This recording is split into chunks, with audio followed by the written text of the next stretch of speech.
economy is going on. There's the economy that does well. I did a lot of tracking this weekend. There's a $11.4 trillion in companies that do well out of a total of about $25 trillion. And I think that the reason why people are so, let's say, confused about why the market can go up is exactly what you said, David. The parts of the economy that should have been hurt have been. They've been wrecked. And the capital, the size of what's left is minuscule. So what people think of as the stock market, particularly if they're in S&P 500, it is not the stock market anymore. There's a downgrade today of Caterpillar. But Caterpillar's not really part of the equation anymore. It's a big company, but it's not what this index that I've designed, the MAD index for COVID, but also about the S&P is about. And I think we got to be more realistic and recognize that the financials are trashed. When you pick up a piece today and says the credit cards, the bedrock of what these companies make, people aren't paying. And we know rent's not being paid. I don't know how you own a financial. So, I mean, there's parts of the economy that I think you can feel great owning. Procter & Gamble, Kimberly-Clark, where they can't meet demand. And then, what do you do with Bank of America? What do you do with a great American company where suddenly people aren't paying? And that I haven't been able to figure out. I don't know what to do. It's not like Carnival Cruise, which got a terrific bailout by the Federal Reserve. We learned this morning. I thought that piece was a disgrace. But you know what? We're in an era, David, where nothing's a disgrace.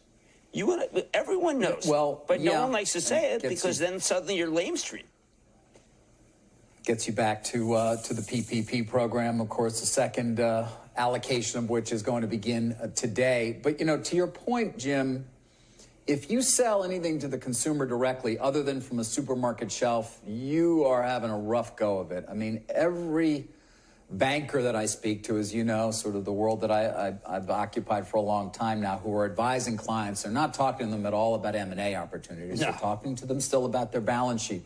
Even those companies that you may think are looking fine or have already raised capital or pulled down the revolver or suspended their dividend, they're still just thinking about survival because it's what they're seeing in front of them that worries them so much. And I think it's important to keep that in mind as we watch the equity markets here, perhaps only going to be down, 15% from the high when we opened today. Nonetheless, you got a lot of companies that are not looking towards the future with anything in terms of any sense of brightness. All right, but let's say you're the Federal Reserve. Do you want Macy's to go under? Is that more important or less important than Carnival? In Carnival, which was a principal, purveyor of COVID-19 that's killed a lot of people. Macy's hasn't killed anybody. Should we give Macy's a loan? Should we help them out? Or are we limited to companies that run by Mickey Harrison? I don't know. I mean, I've gotten quite cynical. When I read that Carnival piece, I think your eyes glaze over now because everything's so cynical. But I wonder why Carnival gets the backing of the Federal Reserve after being an actor that I think we could all question, and Macy's, which does fireworks, which is more dangerous. Yeah, Jim. I mean, those